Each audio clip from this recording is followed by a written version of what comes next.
Grew up in Michigan in a small town called Ypsilanti, borders Ann Arbor, and only child. My mom been a professor for 25 years. My dad is a professor as well. They taught at the University of Michigan for about 20 years, and then now they're at UVA. So my dad is professor there, teaching higher education classes, and then my mom is the dean of the School of Ed at UVA.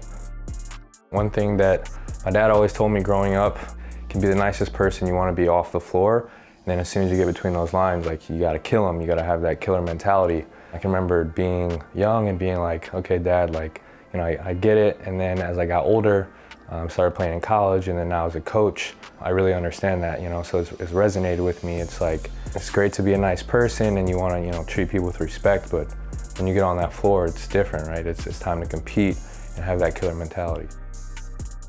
My head coach at TC&J, Matthew Goldsmith, you know, texted me one day and said, hey, would you want to work at Princeton camp? And at this point, you know, I knew about the history and the culture and those things, but hadn't met anybody on the staff. I'd never been in Jadwin Gym. I worked the camp, and I remember going home that day and being like, you know, this is awesome. Like, you know, beautiful facilities, staff was on top of everything. There's just so much history here at Princeton. And I remember thinking, you know, I'm gonna reach out to everybody on the staff, try to start building those relationships, and then maybe in the future, you know, 1, 2, 3, 4, 5 years down the line, maybe something will be there. And the next day, Coach Brett McConnell actually reached out to me and was like, hey, like, shoot me a text. You know, I'd love to connect at some point. Caught me off guard a little bit, but I was thrilled, right? So we got on the phone that next day, and that led to a couple other conversations.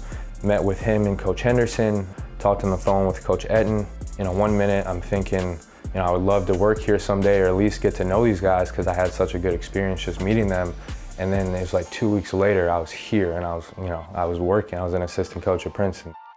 It couldn't be a better staff to work under. They have great experience. They've been together for a long time, and they really care, right? So we're not blowing over things.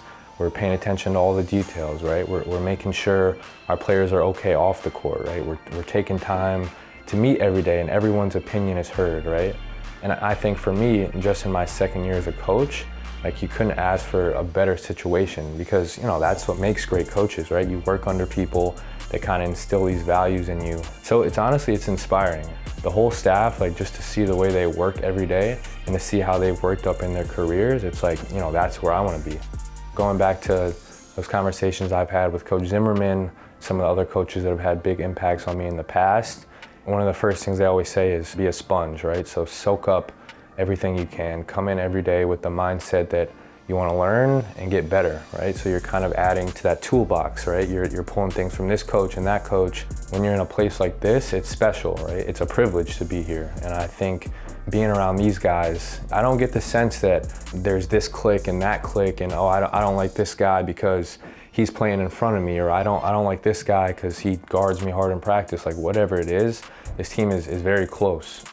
One of the biggest things that we talked about at Emory was practicing, playing, competing at a championship level, right? I think hundreds of teams all over the country, they preach that, right? Like, let's practice like a championship team, let's go win the league, let's go to the tournament. But it's not that easy, right? It's not just about saying it or writing it on a piece of paper, right? It's like every day, and it's not, you know, it's not September 1st, it's not October 15th, it's not after the season, it's not in March, it's like every day, right? It's, you know, what are the habits that are going to win us games? You know, so every single day you got to bring it.